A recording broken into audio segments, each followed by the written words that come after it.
If you've never seen Phil speak, I sure hope that you show up because he is fantastic. And I know he's got a new book coming out.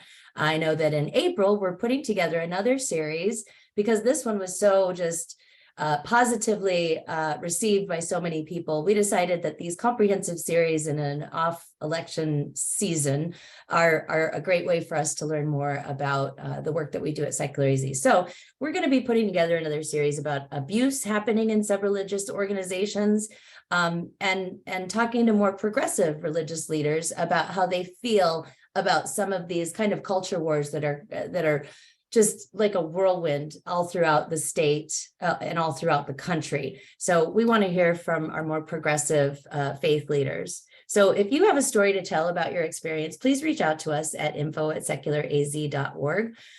We're also going to be at the Rainbows Festival in Heritage Square Park on April 1st and 2nd. And then the weekend after that is the American Atheist Convention that's happening in Phoenix over Easter weekend. And then our day near the Capitol is happening on Monday, April 10th with Andrew Seidel and local drag celebrity Barbara Seville. So be sure to sign up and attend. I hope that you'll all support our work at secularaz.org and become a recurring donor to support the work that we do at the legislature, at school boards, with our action alerts, and with great speakers like today. And today I'm really excited to introduce Chris Phillis. Chris has represented youth and families in juvenile court for 30 years. She's an advocate in and out of the courtroom, working on legislation and serving on state committees, and as a co-director for the Southwest region of the Gault Center, formerly the National Juvenile Defender Center, a national organization of youthful defenders. Chris was the chair for the Delinquency Sub Committee of the Task Force on the Arizona Rules of Procedure for the Juvenile Court. So welcome, Chris. Is there anything that I missed in your bio that I should cover? No, been doing this over 30 years and love representing the kids. Well, as a former K-12 teacher in Arizona, I appreciate the work that you do. So I'm just going to go ahead and hand it right over to you. If anybody does have any questions, please feel free to put them in the chat, either here in the webinar or on our Facebook chat. So with that, I'm going to turn it over. I'll turn off my camera and let you run the show. Thank you. I am happy to take questions as we go along or comments anyone may have. So please don't just wait till the very end. So originally in America, children who were 14 years and older were treated just like adults. There was no juvenile court. They went to the adult system and they were treated just like adults. At 14 years of age, if they were convicted, they went into an adult prison right next to a gentleman who could be 25, 35 years old. There was no distinguishing between youth and adults as long as you were 14 years or older. Some of these children in different states, rather than going into the adult prison, would end up going to houses of refuge. And those houses of refuge were meant to give vocational training or education to these youth, rather than sending them to prison where we knew they'd eventually get out with no type of education or training. They were trying to head that off and give them some sort of a start in life. After a period of time, around the mid-1900s, instead of sending these children to houses of refuge where they were getting at least vocational training and education, they now went to reform schools. And those reform schools were absolutely punitive. There was no real education going on in there. There was no vocational training. So Illinois, Cook County specifically, in 1899, passed the very first Juvenile Court Act. And it came out of the citizens of that area being fed up with the treatment of their children in the juvenile justice system, and them going into a system and coming out worse than when they went in. And it changed the whole purpose of what a juvenile justice system was. It wasn't about punitive consequences, but it was about rehabilitation and how do we put children on the right path so that they can leave this behind them while they're a minor and go into the adulthood free from any sort of these issues that they had as a a young person. It also made juvenile records confidential. So no longer were the hearings open to the public. No longer were these criminal records open to the public. Everything was closed and confidential. The hearings were closed, the records were closed, so that these children, when they became adults, not all these people knew about their history and they could actually start over as an adult. It also, for the first time, required that children and adults could not be kept together in the same facility. So if it was an adult facility, no children were allowed in. If it was a child facility, no adults were allowed in. But that's kind of where things ended. When we created juvenile court, what we didn't do is carry over those rights that the children had at 14 when they were tried similar to adults. So we created juvenile court, but all those due process rights that they had enjoyed when they were being treated horribly vanished. And that did not change until 1967 with the Supreme Court case in Ray Gault. Gault, his name was Jerry Gault. He was a 15-year-old youth. And he and a buddy one day, when his parents were off at work, made some prank calls, some lewd prank calls, which back in the day was a crime, to one of their neighbors. And in 1967 in Gila County, they didn't have their own phone line. They had a party line. And so the police could figure out where that phone call came from. And the police showed up at Jerry's house, arrested him on the offense, but didn't tell him why he was being arrested, did not contact his parents, and took him to a jail where they held him for days without contacting his parents and telling them he was there, without giving him a court hearing. Eventually, after 5 days, Jerry was released to his parents and told to come back after the weekend for a court hearing. When Jerry showed back up with his parents on Monday, he's 15 years old, he's for the first time told what he did wrong. And he is found guilty of committing that act. There were no witnesses. There was no testimony. There was no defense attorney. It was just Jerry standing before a judge with a probation officer reading what the alleged neighbor had said Jerry had done, the judge passing sentence, and that was it. There were no due process rights this child was given. He was ordered committed to the Arizona Industrial School, which at that time was kind of our juvenile prison, until the age of 21.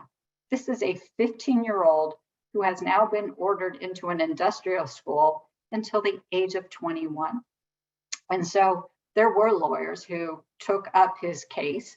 They had to appeal it all the way through the Arizona courts and eventually made its way to the Supreme Court. And the Supreme Court said, hold on. If a child is going to be accused of a crime, they are entitled to the exact same rights that an adult would have. He gets to know what his charges are. He gets an attorney.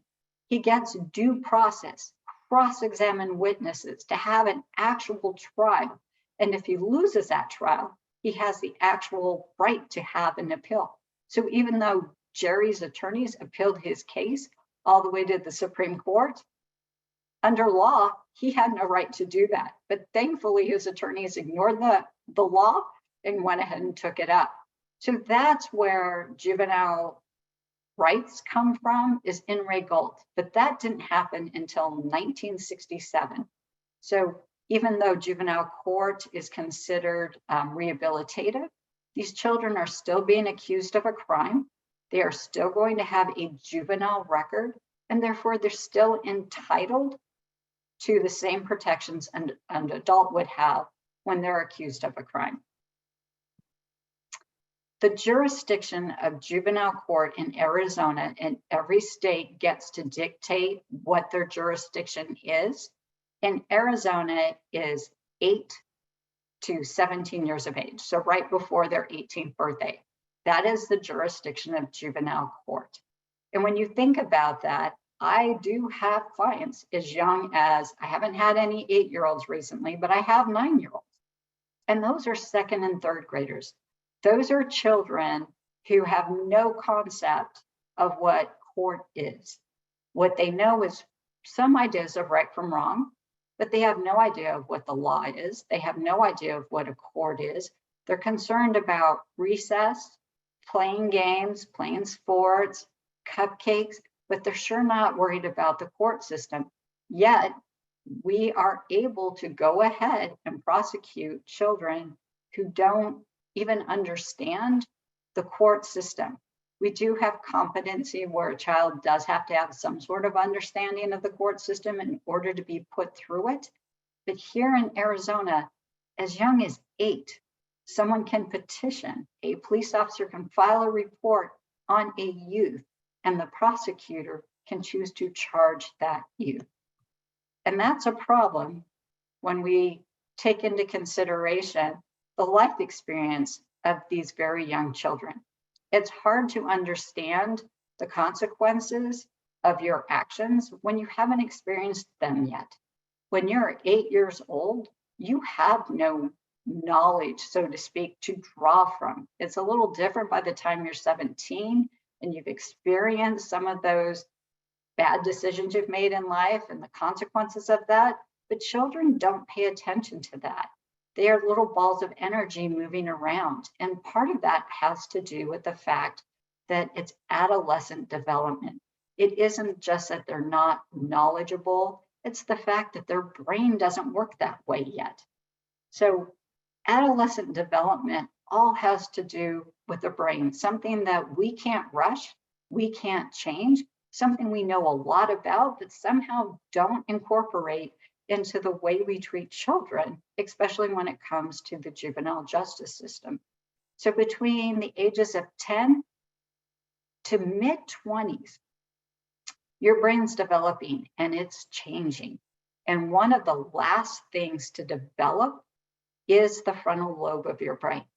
And the frontal lobe of the brain is where all the executive functioning takes place, which means that's where you can stop and process information, that you start to understand the long-term consequences of decisions you are making, and it also controls impulse, right?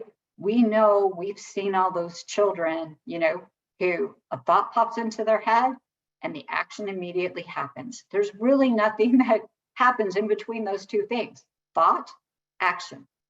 But as that frontal lobe starts to develop, then there are changes that take place with that youth. There's thought about the consequence, and then a decision about action. And we've known this for years. That's the whole reason that insurance companies charge people under 25 a lot more for their insurance, because they know that their ability to control impulses, to not be risk takers, is a lot less controlled under the age of 25. And with that as a backdrop, we should be looking at our juvenile system a little different. If we know that our youth don't have the ability in most circumstances to make those long-term decisions and understand the consequences and control their impulses, there should be a different alternative for those younger age children than juvenile court.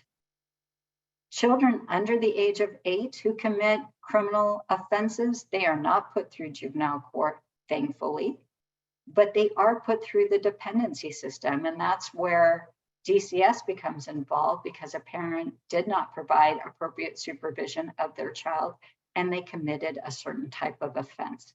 And so now they're still involved in a system. It's the dependency system. They won't have a criminal record, which is great, but there still may be some unintended consequences there. So that may not be the answer, is just to go ahead and up the age. There is a question coming in from New Mexico, Skies. How useful would it be for our LEOs to see this presentation? Could you tell me what an LEO is? This is a term, an educational term. I'm trying to remember what it means. So New Mexico, if you can, law enforcement officer. Okay, thank you. So I have presented to different law enforcement agencies over the last 2 years. Mainly they're SROs, in all honesty, but they have found it very helpful because it kind of explains why some kids do the things they do. You know, if we don't know what we don't know, it's hard to take that into consideration. So I think it's very good for anyone who works with children to understand adolescent development, because sometimes our expectations of what a child can understand and reason and do is more than physically they can actually do.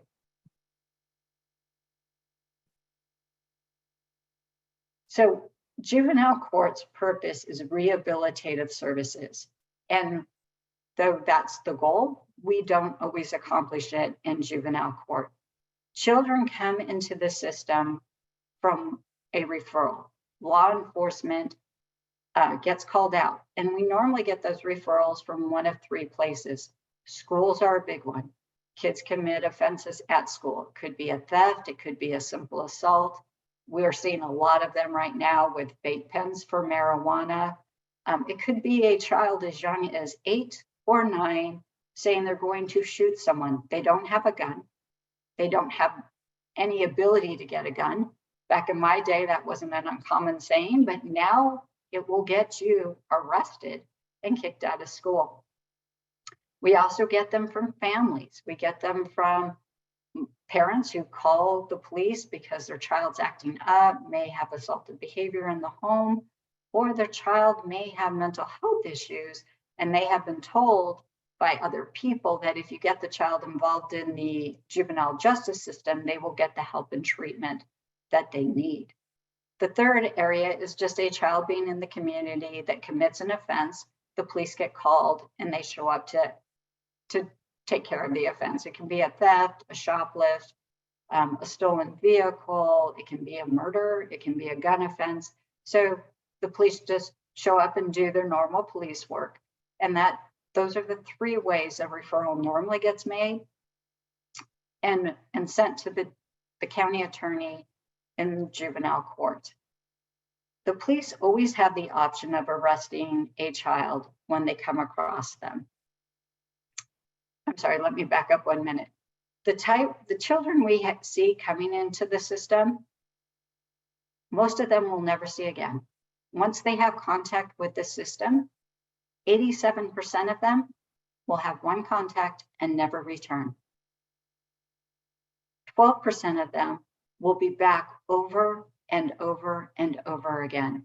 And these children normally have mental health issues of some sort.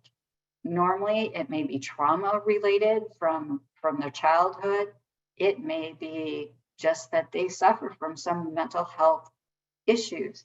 And we're putting them in a system that requires them to make good decisions, to make appropriate decisions, to comply with a bunch of rules, the whole time knowing when we're doing that they're coming into the system with mental health issues that may prevent them from doing those very things that we are about to ask them to do to be successful in juvenile court. The police, when they pick up a child as young as 8, as old as 17, they have the ability to bring them into a detention center. In Arizona, originally there was a detention center in all 15 of our counties. So every county had its own detention center. In 2011, Arizona got on board with the Juvenile Detentions Alternative Initiative. And this was an initiative that was going across the country.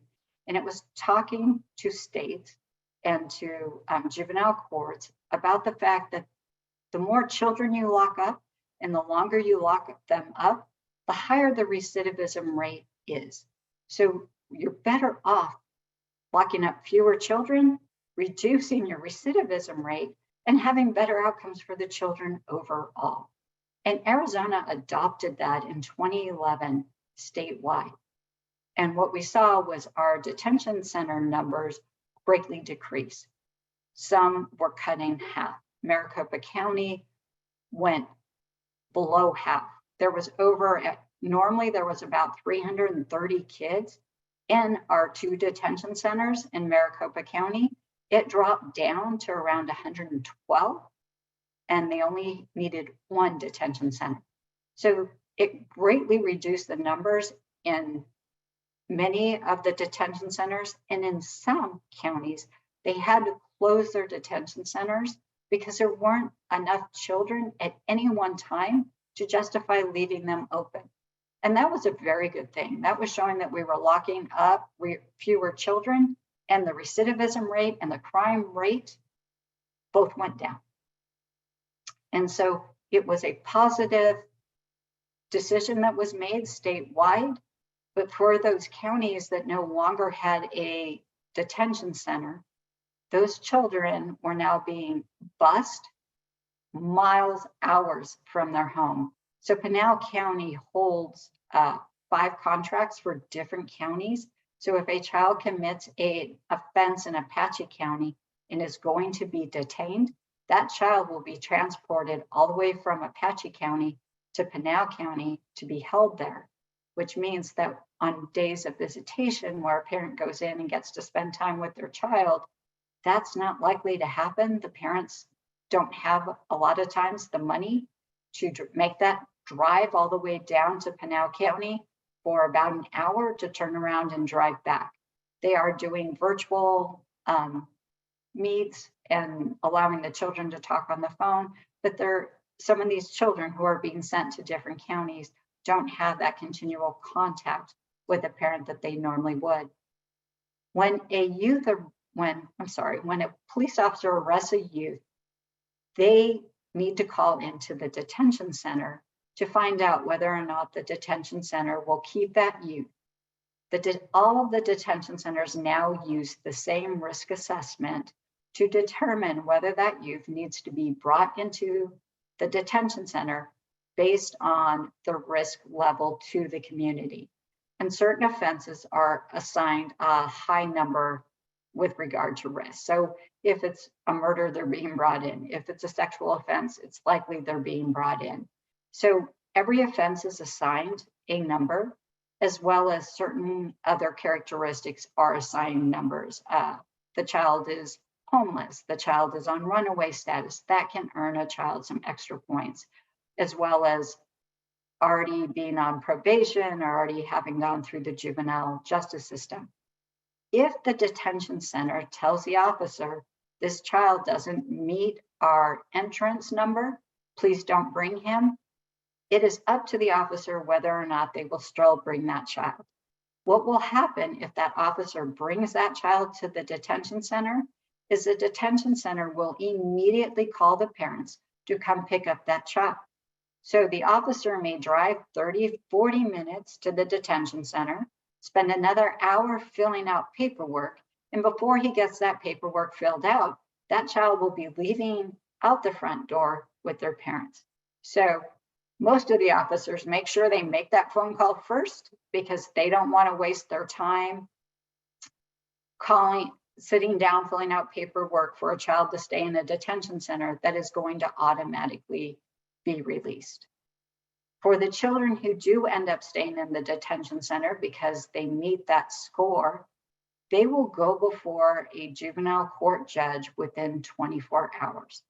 The county attorney will get that referral, will get that police report, they will look it over, and they only have 24 hours to decide whether or not to charge that child. If the child is released, the county attorney has 45 days from when the police officer officially submits the report. Now, that may not be 45 days after the offense occurred. The officer may have had an investigation to do. Sometimes it sits on the officer's desk for months. Sometimes it sits on their supervisor's desk for months. But if it gets sent in and the child is not detained, once it gets to the prosecutor's office, they have 45 days upon which to make a decision on whether or not to charge the youth. And then if they decide to charge the youth, the youth's hearing will be 30 days. For children who it's either their first or second misdemeanor, In almost all 15 counties, the county attorney has given permission to juvenile probation to offer these children diversion. So the child will get a phone call from a probation officer, not because they're on probation, but offering them diversion. The child and their parents will have a conversation with the probation officer. They'll talk about the offense. If the child accepts responsibility, the probation officer will assign them a consequence. It's normally a pretty easy consequence for the child to complete because they want the child to be successful. So something that takes anywhere from an hour to 2 hours to complete can be a letter of apology, can be a short essay on normally 1 page, and they don't grade on grammar, about what they've learned from this experience, what they would do different. It may be a 2-hour online class about better decisions. But if they complete that consequence, their case never officially gets sent into juvenile court. They will never officially be charged, and their case will be over. For those children who the county attorney does look at the charges, the first thing the county attorney is going to do is make a determination on whether or not that child's charge, depending on what the offense is, will be charged in juvenile court, or if they will charge them in adult court. Prior to 1996, all children's cases automatically started in juvenile court, regardless of the offense. If they committed a murder, if they committed a drive-by shooting, if they were on their 3rd vehicle theft, and the county attorney wanted to try them as an adult, they had to request a transfer hearing.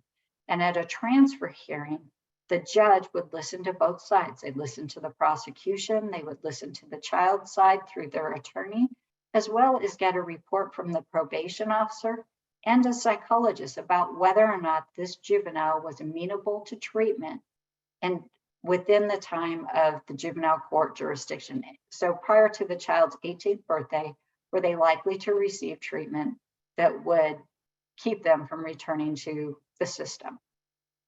And those decisions all had to be made by a judge. Well, in 1996, Rick Romley, who was the county attorney in Maricopa at that time, was very frustrated. He did not feel that the judges were sending enough children to the adult system, and that he was better equipped and his county attorneys were better equipped to make that decision, and that it should not be in the hands of a judicial officer to listen to both sides, but it should simply be in the hands of the prosecutor. And so a referendum was drawn up with regard to allowing prosecutors to charge certain offenses automatically in the adult court. If a child was 15 years of age, it was a direct file is what they were called. And so those were 1st-degree murders, those were sexual assaults, armed robberies. Those, if the child was 15 years or older, were going to be directly filed into the adult system. If a child's 14 years, then the prosecutor had the discretion on whether or not to file them into the adult system or leave them in the juvenile system. Anyone under 14 would still require a transfer hearing. And so this is what was put on the referendum. And there were only about 8 offenses at the time the referendum was being voted on. And the backdrop at that time, if you were around in the 1996, was the term super predator. It was in all of the news agencies. It was in the newspaper. It was a term frequently being used to label youth as the super predators who were going to grow up and become mass murderers, and they were going to commit mass destruction.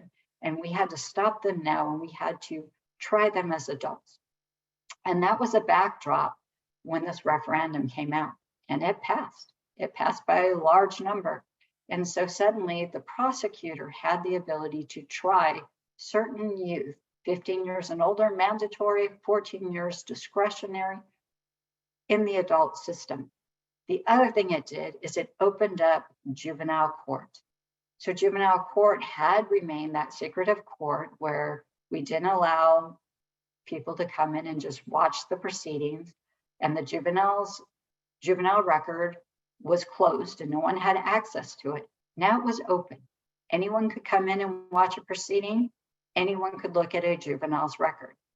They still have to go down to that specific juvenile courthouse and ask for that specific juvenile's record. They're not available online, but anyone could do that. It also ended destruction of records.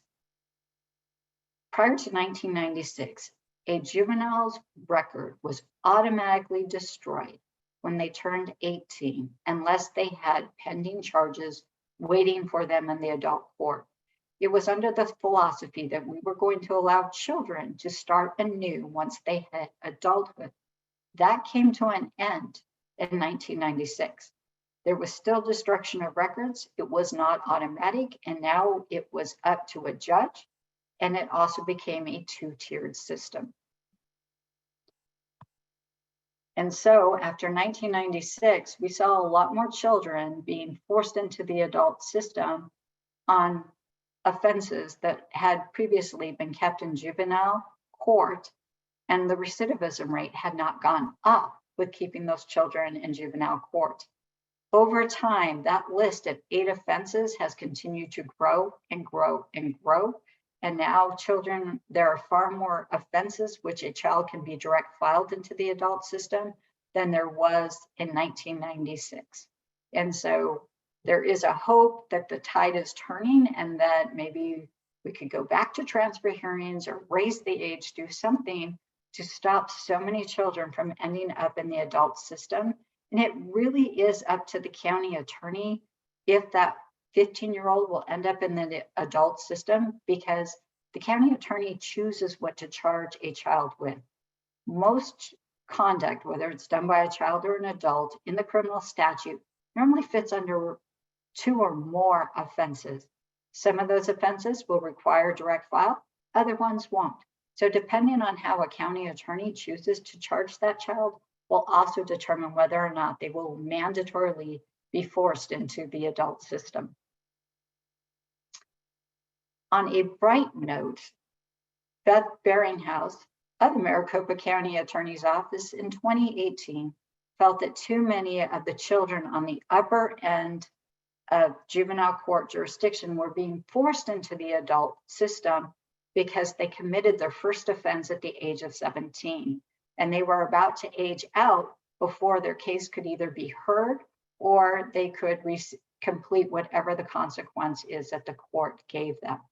And so she went to the legislature and asked if we could extend juvenile court jurisdiction for children who were 17 years of age to allow them to be put on probation until 19 years of age, so that she didn't have to force these children into the adult system. They could still benefit from juvenile court and some of those protections in juvenile court.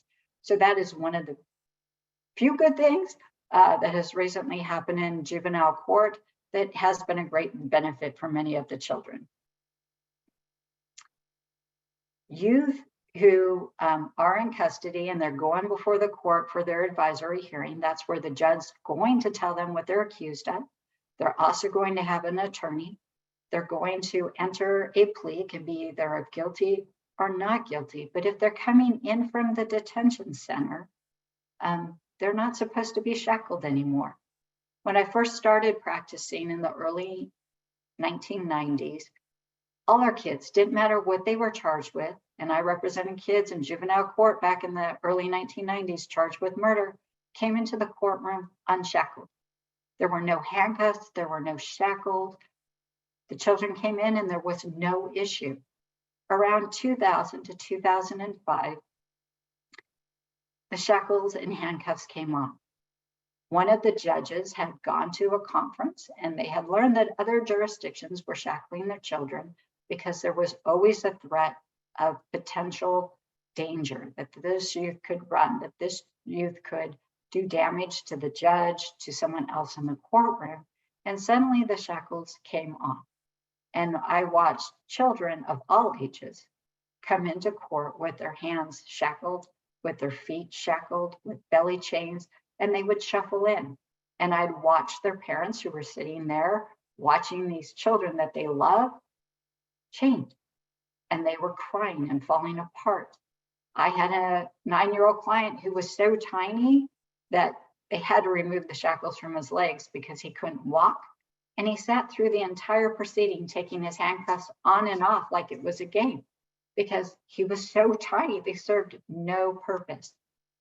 It took us a while, but in 2015, I was able to get a juvenile court rule passed that restricted the ability to shackle our youth in the courtroom. So children can still be shackled in the courtroom, but it does require certain findings by the judge. It is no longer at the discretion of probation, and that's how it was done before. They have to be a flight risk. And when they are a flight risk, it has to be a real flight risk. There has to be some reason to believe on this date in the courtroom, you think that youth is going to take off running out the back door. Or the juvenile has to show that he has a propensity for violence. So it can't be just the crime he came in on. But while in the detention center, he's been engaged in a lot of fighting behavior, and it has to be recent behavior. The judge can take that into consideration and order the youth shackled. But outside of that, our children are now allowed to come into the courtroom free of those restraints. A juvenile in juvenile court has the ability to still enter into plea agreements. So a plea agreement is where they're charged with certain offenses and the county attorney makes an offer to them to either reduce the number of offenses they're charged with or to reduce the charge so that the child is enticed to plea rather than have an adjudication. Plea offers in juvenile court are substantially different than plea offers in adult court. In juvenile court, there is no mandatory sentencing, which is great. A child who is accused of a class 2 felony can walk out of court with the exact same consequence as a child accused of a class 1 misdemeanor. So when we discuss a plea bargain, we're not talking about what's the child looking at if they're adjudicated guilty, but more about what's the offense going to look like on the youth's record. And so there's actually less of an incentive for youth to go ahead and plead, which is positive. We're asking children to make these very difficult decisions when they don't have enough information. As it is, we provide them as much as we can, but their life experience is very small. And if they were able to plea bargain with regard to sentence, that would be all that a child ever looked at. They wouldn't care what they were admitting to. If you were telling them, look, the only thing that's going to happen to you is you're going to get probation and this would be over, kids automatically would admit to things that they did not necessarily do just because they want it over. Right now, we don't plea bargain for sentence and kids will tell me, I just don't want to try. I want it over. I want it over. I don't care. I just want it over. So plea bargains are beneficial when it comes to what's going to look like on the kid's record, but not so beneficial when it comes to sentencing. And I think that's a good thing. They also have a right to have a trial. And if they have a trial, they get all the same protections that an adult would have at a trial. The state has a burden of the proof, and that's beyond a reasonable doubt.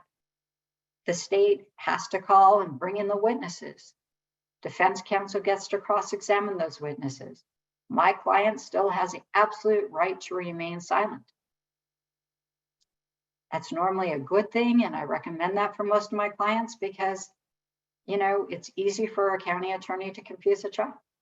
I've seen them confuse adults. It's very easy to confuse a child. We don't have juries in juvenile court, and sometimes that's a good thing, and sometimes that's a bad thing, because most counties are small, and you have one juvenile court judge. And if you already know how that juvenile court judge is going to rule, because they have a propensity to either always side with the state or not to believe the children or to view juvenile court as a therapeutic court, you already know how they're going to rule, and you don't really feel like your child's getting a fair trial, where a jury may be better. But on the same token, it may not, because a jury may look at the child and think, no, you shouldn't have done that. That was wrong. They'll take into consideration other things than just the offense. So we don't have a jury in juvenile court. It is completely at the discretion of the judge. Well, it's completely at the decision of the judge on whether or not the state proved the case beyond a reasonable doubt. If a juvenile loses at trial, they still have the right to an appeal. So they get to appeal their case just like an adult. It goes first to the Court of Appeals, and if they lose there, they can take it up to the Arizona Supreme Court. And depending on what the issue is, they could start up the federal chain. If a youth is adjudicated in juvenile court, there are a couple of different types of consequences the judge can order. The first one is called a court consequence. These are normally for our first-time offenders. They're low offenses. The kid's a good kid, just made a mistake. And those mean that a judge is going to give that kid like a 5-10 minute lecture in court about making better decisions. Don't you ever come back? That's it. The case is over. Or the judge can put them on probation, and probation is presumptively a year. The court can order less than a year, can put them on probation for 6 months. The judge can order more than a year, but they're going to have to state on the record why this child needs more than a year of probation. Because a year in the life of a 15-year-old is significantly longer than a year in the life of a 48-year-old, right? So much is going to happen in that child's 1 year of life. Think about how much they're going to grow. Think about how much they're going to learn. Think about puberty and all those changes that are going to happen to them. So a year is a long time in a juvenile's life. The court could put the juvenile on intensive probation. What that means is they're still on probation, but they're kind of under house arrest. They're only allowed to leave their home if they're going to school or work. A probation officer is going to check up on them a couple times a week, make sure they're where they should be and doing what they should be doing. Now, intensive probation is not meant to last an entire year. It's meant to last about 6 months. And it's supposed to be a gradual step down. So you start out on intensive probation and you get stepped down to standard probation. And by the end of the year, you should be off. The court could send a juvenile to a residential treatment center to address any sort of issues they may have. It could be substance abuse. It could be behavioral. It could even be mental health. I have a quick question for you, Chris. Yes. I don't know if you have an intimate understanding of the trauma, because you mentioned trauma. Most of these kids probably have complex PTSD. And I'm just wondering if you, is there an average ACEs score for these kids? And for those of you who don't know what ACEs stands for, it's Adverse Childhood Experience Score. I would imagine that they probably, if that's something that you look at, and if you do you find that they have a high ACEs score? So unfortunately, that is not one of the things that probation or juvenile court gives these children, but I can tell you, working with them, I would expect that most of these children have a high ACEs score. Most of our children are not coming from, upper middle class families. Most of our children are coming from lower income families who are struggling. I get a number of children who are either DCS ward at the time or were a previous DCS ward. A large number, and I would probably guess 20 to 25% of my clients are being raised by someone other than their parent. So that all factors into it, because normally if you're being raised by someone other than your parent, something happened to put you in that situation. Your parents could have issues with substance abuse. Your parents could be in prison. Your parents could be deceased through no fault of their own, but they're deceased. Your parents could have just left and abandoned you with a grandparent or a great grandparent. That all impacts that youth.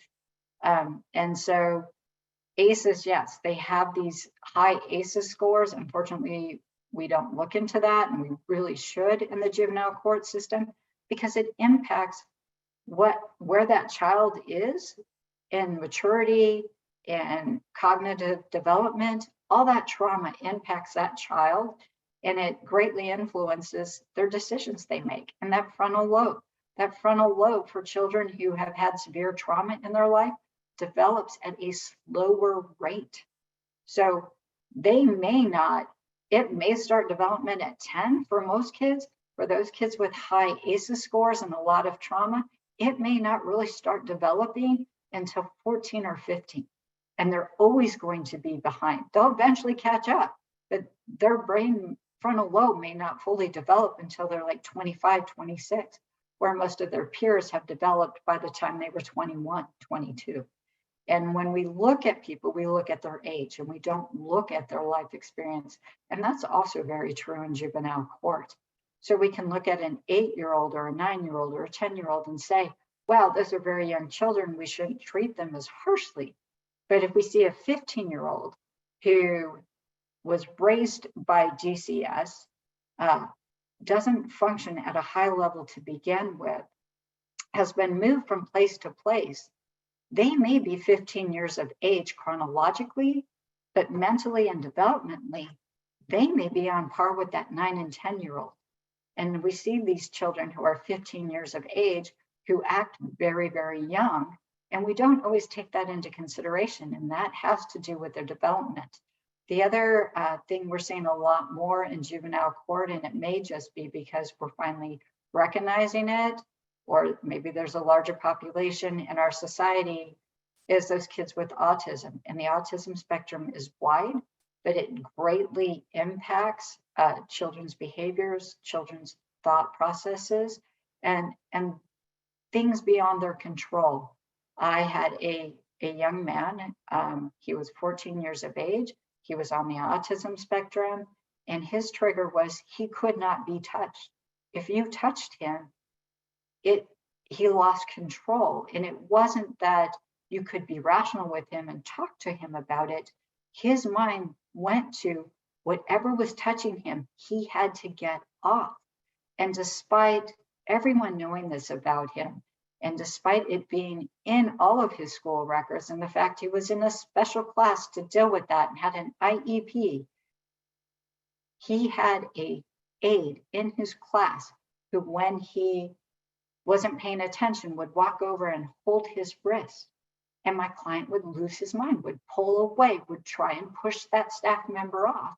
And they saw my client as the problem, rather than understanding that his mental illness did not allow him to be touched. And the court, despite us fighting this, we lost at trial. The judge put him on juvenile probation so that he would learn to manage his behaviors. And that kind of like told me that the judge too, despite us trying to educate him, didn't understand. Probation was not going to fix that young person's brain. No matter what, anytime something touched him, held him, he was going to fight to get it off to his own detriment. If that meant he hurt himself, he hurt himself because he lost the ability to see outside of that one incident. And that had to do with the fact that he was autistic. So sometimes, especially in juvenile court, when we should be paying attention to the youth and meeting them where they're at, we still look at every child, not as an individual, but what do we expect from this child who has normal behavior and could respond normally to situations, rather than looking at the child where they're at. And that's very problematic. And that's how some children end up on juvenile intensive probation under house arrest, because we don't understand where they're coming from. You know, the probation officer, I'm recommending juvenile intensive probation because if I don't, this youth is never home. Well, have we stopped to ask, why is this youth never home? Is there something going on in that household that makes that youth uncomfortable, feels unwelcomed? We don't know.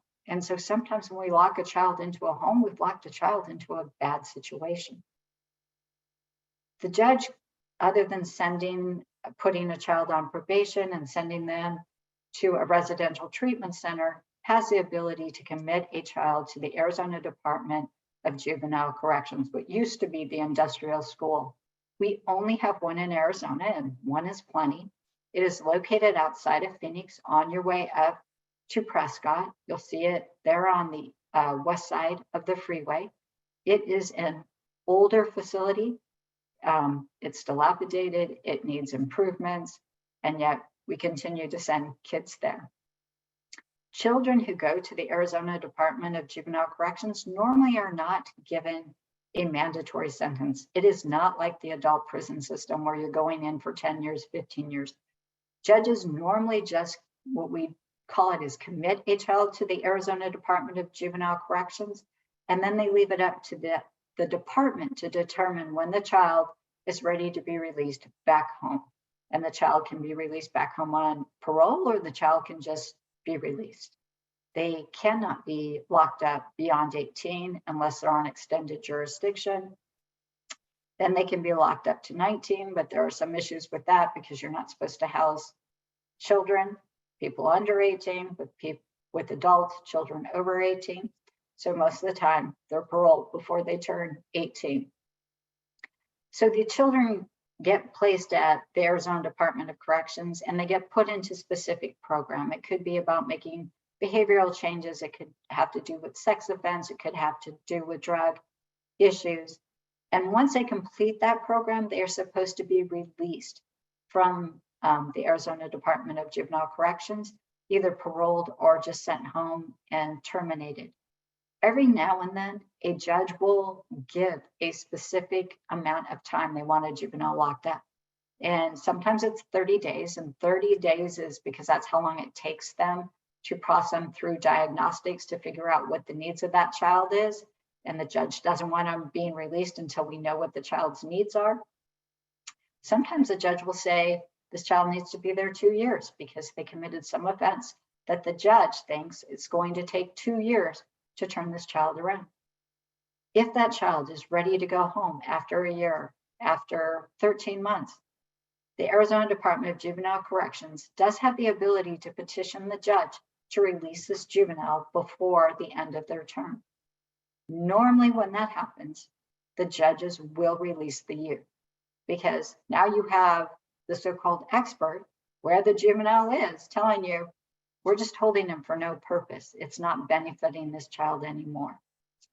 But over the last probably 6 or 7 years, the number of youth being sent to the Arizona Department of Juvenile Corrections has decreased, which is great. Fewer children should be going there. We should be working with children in their houses, in their neighborhoods when at all possible. When you remove a child from a family situation for treatment, whether it's residential treatment or we send them to ADJC, that family continues on and, has holidays and makes changes and progresses with that child gone. Now, when that child comes home, that family's moved on, and this child no longer knows where they necessarily fit in. Like, things have changed for them. And sometimes we work on fixing the child and we don't address the family issues. So we allegedly fix the child and we send them right back to the broken household that created that child. And we're shocked that the child returns to their prior behaviors when we've done nothing to address that household. I want to break in real quick just because it is 12:58 and I can listen to you. Sure. So I'm fine with that. And I think some of the folks who are on this call are fine with that as well. So I want you to keep going. And I just want to let everybody else know that if they do have any questions, now would be the time to ask, or if you have to end your lunch hour and go about your business. Yeah, keep going though, Chris. I'm all in. Okay. Thank you, guys. One of the biggest areas in juvenile court that I see for improvement is the way we treat children who have committed sexual offenses, because they commit them for very different reasons than adults commit a sexual offense. Most of my clients who commit sexual offenses are between the ages of 12 and 14. So that's right around the time puberty is starting, and more of it has to do with curiosity than it has to do with anything else. They are not attracted to younger children. They are curious, and they don't understand, for the most part, the ramifications of touching a younger child. Normally it's a sibling or a cousin, inappropriately. Most of them don't involve penetration, some do, but most of them involve touching, and they think no one's going to know, it's not going to create any harm, and they're just curious.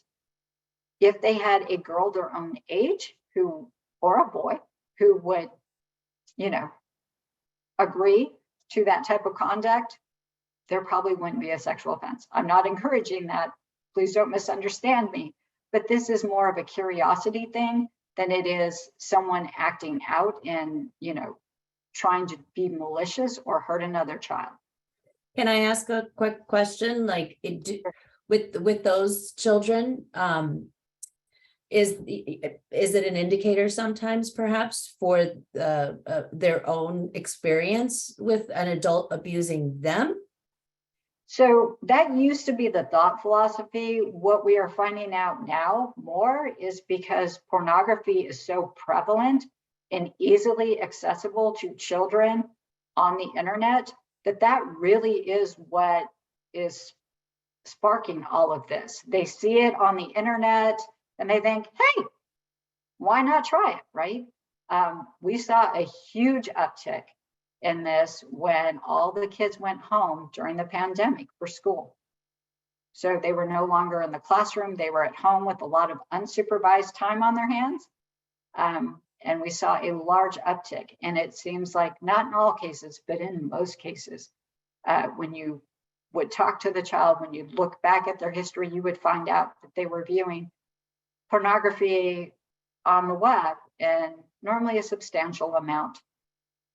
But we treat them like they're adults who commit offenses against other children, and that they're attracted to other children, and they're not.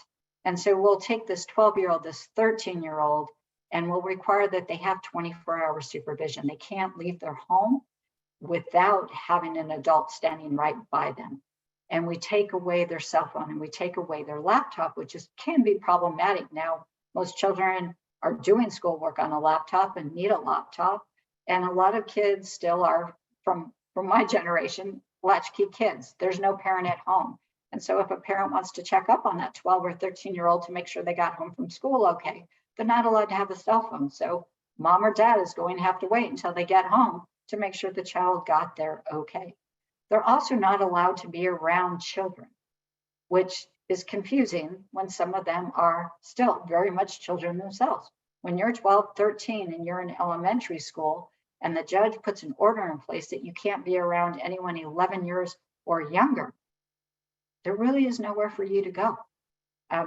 Those are your classmates. Those are the people you hang out with.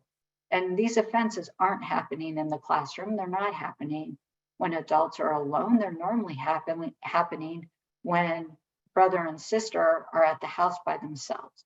It's not normally when there are others around. And we take away their ability to do pro-social activities. These kids can't play in sports. They can't be part of clubs.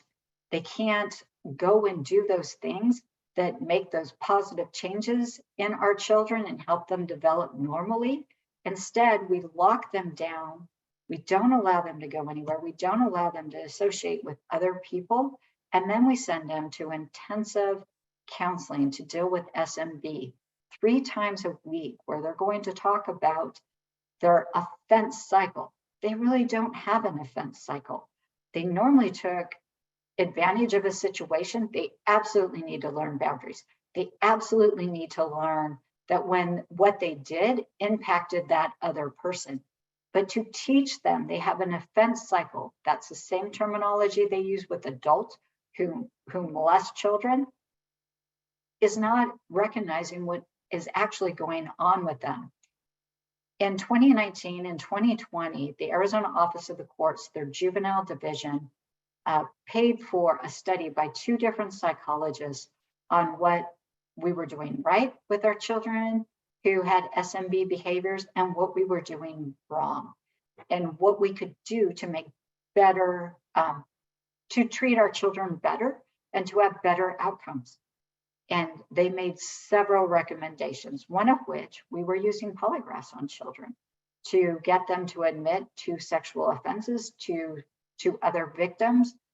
Come to find out, and you can search this on the web, polygraphs don't really work on children for a whole host of reasons. And so we were using polygraphs, and if they failed, we were failing them out of these programs, and we were sending them then to the Arizona Department of Juvenile Corrections. Well, polygraphs don't measure truth. They measure your response to a question. And so if a question causes you anxiety, and if you're a young person who has committed a sex offense, asking them about their sexual history is going to create anxiety, they're going to fail. And the one thing that the courts did adopt is we no longer use polygraphs in Arizona. You, as a general rule, if there is a true need for a polygraph, the probation department can petition the court for a court order to allow a single polygraph. I have not seen that occur in most situations. We have just accepted the fact that polygraphs should not be done with children. However, we have not adopted or changed any of those other requirements that we made when it comes to the way we treat our youth. It looks very similar to the adult system, and it's not at all similar. Children recidivate sexually less than 5%. That's not at all similar to the adult rate. Children who have committed a sexual offense may commit another offense completely unrelated to a sexual offense. So they may commit a theft, they may have an assault. 12% of those children will recidivate in a non-sexual way. But that's just because they're youth. That has nothing to do with the first underlying offense. The positives of the juvenile justice system is diversion is widely used, which is good for these kids. If they get into the system, they're going to stay in the system. So if we can get them in, talk to a probation officer and keep them from actually getting into the system, that is great for the kids. It is great for us as a community and as a society because they're likely to recidivate if we bring them into the system. The services are age appropriate. So we are looking for services that can help a 13-year-old, that can help a 16-year-old, that can help a 17-year-old. And we're not trying to have children go into adult services when they're not going to meet their maturity and mental abilities. Children can have their juvenile records destroyed at 18 or 25. 25, if the child would have been eligible based on the offense they committed to be tried as an adult, they have to wait until the age of 25. For all other offenses, they can apply to juvenile court at 18 to have their juvenile record destroyed. And when I say destroyed, that's better than expungement because it completely goes away. If someone shows up at the courthouse and says, hey, does Chris Phillis have a juvenile record? My name's not even going to pop up. If they expunge their record and they're like, hey, does Chris Phillis have a juvenile record? My name will pop up. It'll say my record was expunged, but whoever's looking now knows that I went through the juvenile court system. Something happened, but it's now been expunged.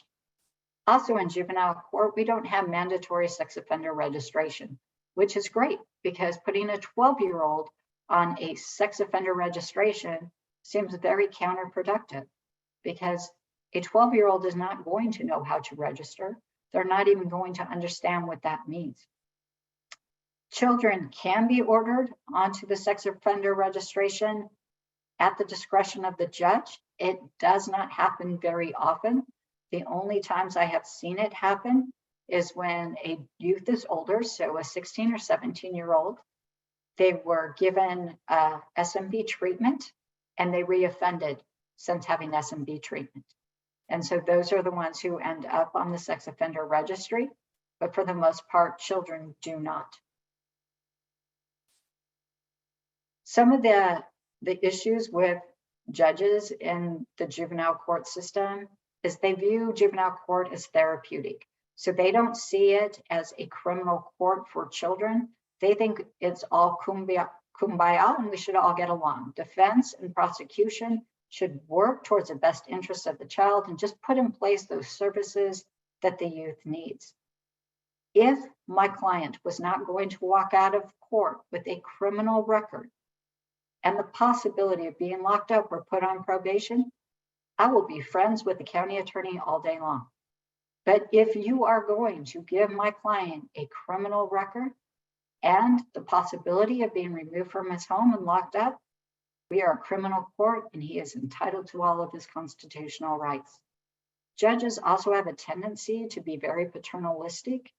And so they really do think that what they're saying to that youth is going to be internalized. And when the youth doesn't follow what they are saying, they get very angry. And grounding in juvenile court is really the detention center. And a lot of these kids, if they violate probation, may end up there because the judge is like, I told you.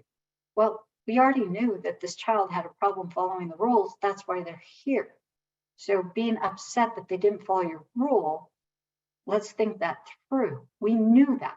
So our first reaction should not be, well, you didn't follow what I said, so now I'm going to punish you by sending you to detention, to sending you to a place where you're likely to recidivate because we have taught you that, hey, this is where you're going to end up anyways. It wasn't as bad as you thought. So go about, live your life. And if you come back to detention, you do. So there's that issue. Also, sometimes you'd actually receive a harsher sentence in juvenile court than they would if they were an adult. And that normally centers around things like misdemeanor offenses. Kids can end up on probation. They can end up in detention for a misdemeanor. Or in the adult court, they're likely to get a fine and be sent on their way. There are certain offenses that you can end up with more time, not like time, but on probation in juvenile court. It's not the vast majority, but in juvenile court, you are not getting a consequence based on what is the offense you committed, but based on what they think you need for rehabilitation purposes. So you could come in on something very minor, but you could not be going to, you could be 13 and not in school and fighting with your parents. And the judge could be like, you know what, you need a period of probation, maybe a year, so that you understand you need to listen to your mom and dad. And I want to make sure you go to school. Where if they were an adult, they wouldn't even get probation. One of the issues we have seen over the years with regard to probation officers is when I first started in the 1990s to the 2000s, most of our probation officers were social workers, and they were really invested in helping these children succeed and becoming fabulous adults.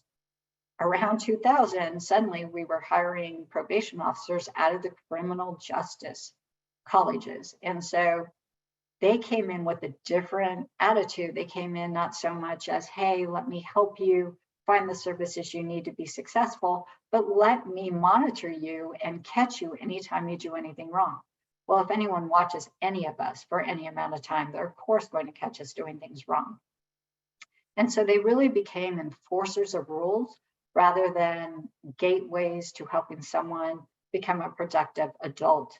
And they started carrying tasers, and they started carrying guns, and they started wearing bulletproof vests, and they looked very much like police officers. Thankfully, that trend seems to have started turning the other way over the last few years.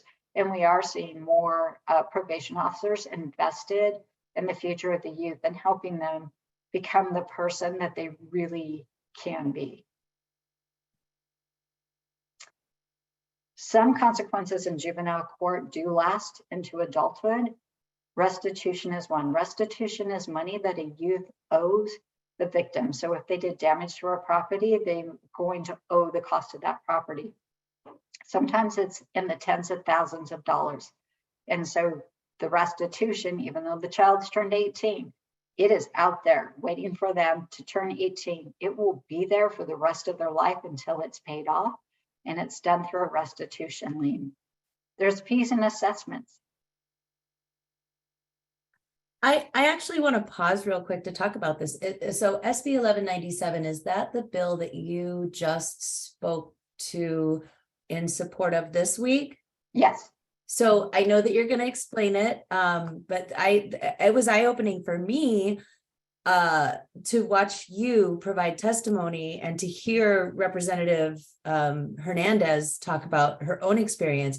I had no idea that these fees, regardless of the Outcome. verdict, the outcome. Yeah. So talk a little bit about that. I'm sorry to interrupt, but I had no idea. So children and their parents get assessed fees and assessments the second the child comes into juvenile court. And those fees cover things like court-appointed counsel, which can be anywhere from $150 to $450. They get charged a fee for getting assigned court-appointed counsel. They get a fee assigned for opening a case. So these fees and assessments, by the time if a child's put on probation, normally average around $1,600 to $1,700 a year.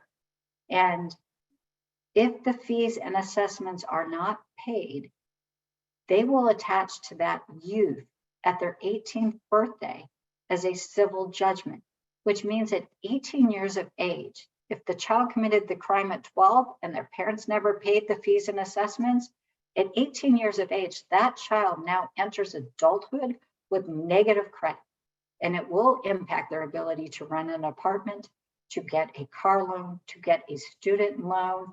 Insurance now uses any sort of liens or civil judgments to go ahead and increase your insurance rates, which is crazy.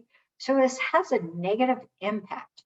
And I can tell you in the adult world, when we would tell the court our client doesn't have any money, doesn't have any income, there was no attorney fee. But here in juvenile court, there are attorney fees. And they figure, well, if the kid can't pay it, mom will pay it. But if mom doesn't pay it, it gets assessed against the child at 18 years of age. And so there is a bill. Right now, it's been through the Senate. It got voted at a committee, House committee on Wednesday. It's Senate Bill 1197 that would get rid of these fees and assessments so that children are no longer being tagged with them upon turning 18 years of age. It does not touch victim restitution. That's a whole separate category. Victims will still get their money. It's just we won't be penalizing children for ending up in the court system. And what was being said is these fees attach whether or not that child is adjudicated of an offense. So even if that child is found not guilty or the case gets dismissed, they still have to pay these fees and assessments. So they could still end up with negative credit. For children who do have to register, they have to for sex offenses, they have to register until the age of 25. Most of the time, by the time they're 18, 19 years old, they don't comply with the rules of registration because they are very difficult and they get more difficult every year. If they fail to register timely, and that's every 3 months, they have another criminal offense that can be filed against them, which is a class 4 felony, and now they will have to register for the rest of their life. Also, there is federal legislation that youth who have to register in one state will have to register if they move to other states that require registration. So a youth who only has to register in Arizona to 25 could move to Mississippi, which is lifetime registration, and suddenly he's not off of the registry at 25. He is now on lifetime registration. And that's something very difficult for children to navigate because they have no idea that that is coming. And so they move because their family moves, they move for a job opportunity, and now they're lifetime registries. Juvenile records are out there until the juvenile requests to have them destroyed, and it's up to the discretion of a judge whether or not they get destroyed. And if a juvenile had a felony, they lose their gun rights and they have to request the court to get them back, which may not sound like a big deal, except for if you got a felony when you were 12 years old, you may not realize you have to request at 21 to have your gun rights restored before you go hunting with your family or a friend. And now you're a prohibited possessor and you're ending up with an adult felony conviction. And so this is my last slide. Thank you for hanging in here with me. What my hope is for the future in juvenile court is to abolish direct file. Let's go back to to putting that issue before a judge and letting a judge make a decision about whether this particular juvenile standing in front of them has the potential to be rehabilitated in juvenile court, rather than throwing them into the criminal justice system where rehabilitation is not an issue. They don't worry about it. It is strictly punishment. Let's raise the age that children can be introduced to the juvenile court system to 12. That's still a 6th grader, but at least then they have more understanding, a little development of the frontal lobe, still not a lot, but more than an 8-year-old who has basically 0. I want to go back to automatic destruction of records. If a juvenile does not have charges pending against them when they turn 18, why not give them a fresh start? We make all these promises to them in juvenile court that if they turn their life around, they really do get a fresh start. Let's give that to them. Let's enhance diversion. Let's make more kids eligible. Let's make class 6 felonies eligible, as long as they're not dangerous of felonies, to keep more kids out of the system and to keep recidivism rates low. And let's reduce the number of school referrals. A lot of our cases come out of schools, and they're for things like interference with the school institution. And we're seeing them right now because kids are saying to one another, "I'll shoot you." And they're being kicked out of school for that. They're being charged criminally for that. And it's a felony, even though there's no gun. Literally no gun. It's just words. I remember actually, as a teacher long ago, there was kind of this like no tolerance policy in the district where I worked about like any kind of mention of guns. And I remember I always taught middle school and high school. I don't know how these elementary school teachers do it. I would rather punch myself in the face than be in a room full of first graders. They're adorable, but I cannot manage them. But I remember talking to a first grade teacher who had a child, who witnessed this. She saw a child who bit a saltine cracker and took a little corner out of it and turned it into a gun. And one of the teachers they said, "That's a threat." And so then suddenly this kid, was getting hauled off by the SRO and had to have this conversation or whatever. And I think eventually he got suspended, but I'm just like, they're babies and they imitate things and they learn things, and they don't have the frontal lobe development that they should have. And so they don't make good decisions. But like to even think about suspending a kid for something like that just is really mind-boggling to me. What percentage would you say, I don't know if you can even answer this, but like the school referrals that you talk about, how many of those, what would you say the number of those is? Coming into the juvenile justice system, I would say it's about 10%, which when you think about it is actually a pretty significant number coming in. Yeah. Well, so you said this is your last slide. So, and again, we are 22 minutes over, but I didn't want to stop. I'm so sorry. No, it's okay because, well, for me, especially as a former K-12 teacher, former school board member, who's really seen how many of my students, and I've only ever taught in Title I schools, how many of them come to school with this invisible backpack, right? Like of all the things that they bring to school with them every day. It may have been an eviction notice on their door. It may have been a fight between their parents or guardians. It may have been a shooting that happened in their neighborhood, or a burglary or whatever. Like these kids are coming to school with very heavy invisible backpacks that we don't see. And so to assume worst intentions from children is really disheartening. And most of the time when we do have these discussions on Fridays, there isn't a lot of hope. We do have a question real quick. New Mexico Skies is asking, are there states that have more progressive juvenile justice rules? Great question. So I'm going to answer that yes and no, because being part of the Gault Center, we exchange emails multiple times a day. And so where they may have progression in one area, they fall back in another. So look to Oregon, look to Washington.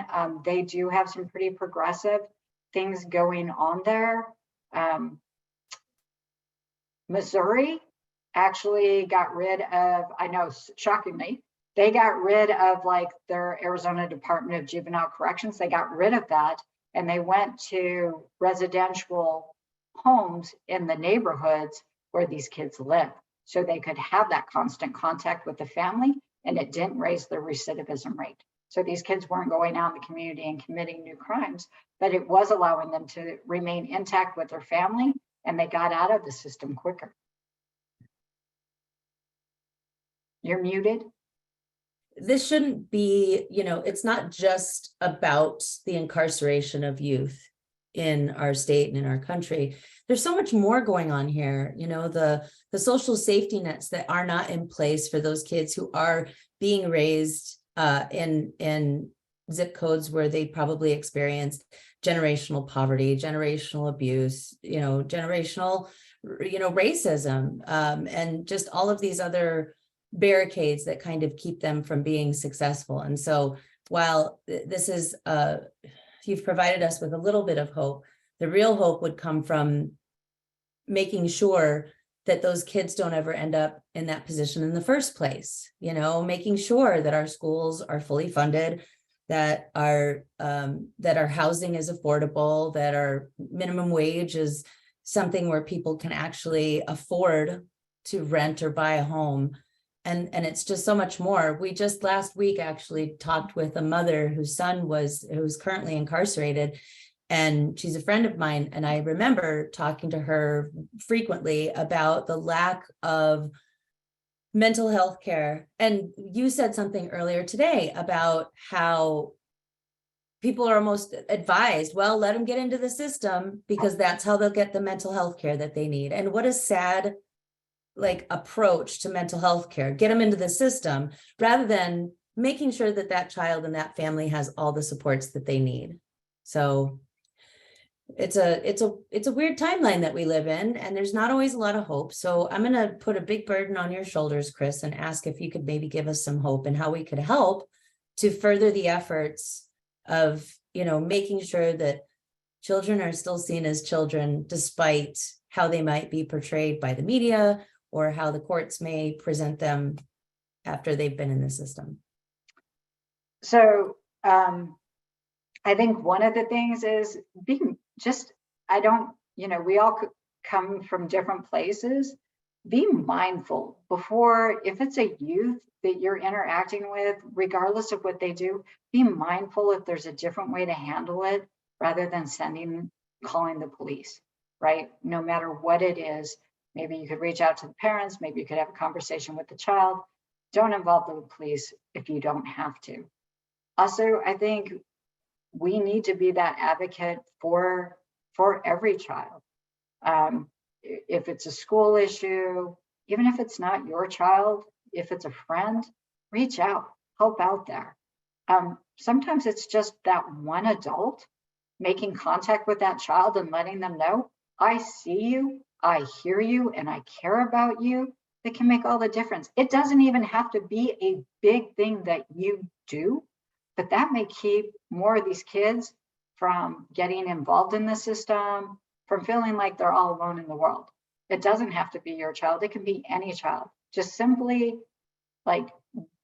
being there for any of them can make a huge difference. It really can.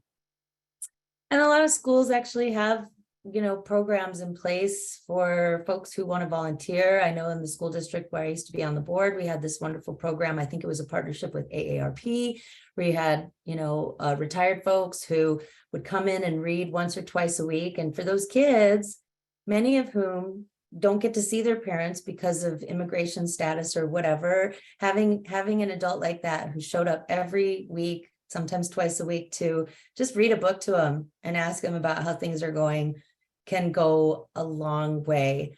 And it reminds me too of another, we had a great partner in the district where I used to be on the board, and there was a neighborhood cleanup effort, and there was a neighbor whose yard was always messy or whatever. And rather than filing complaints against that homeowner to the city or through the HOA or whatever, they decided to just start a yard cleanup project.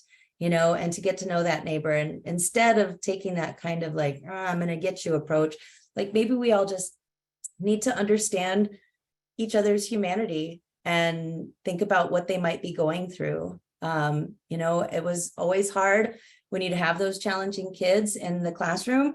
But what I would do whenever they came to me and were acting all discombobulated, I would just say, hey, what's going on? I want, instead of a timeout, it's more of a time in. Like, hey, what's going on with you, kid?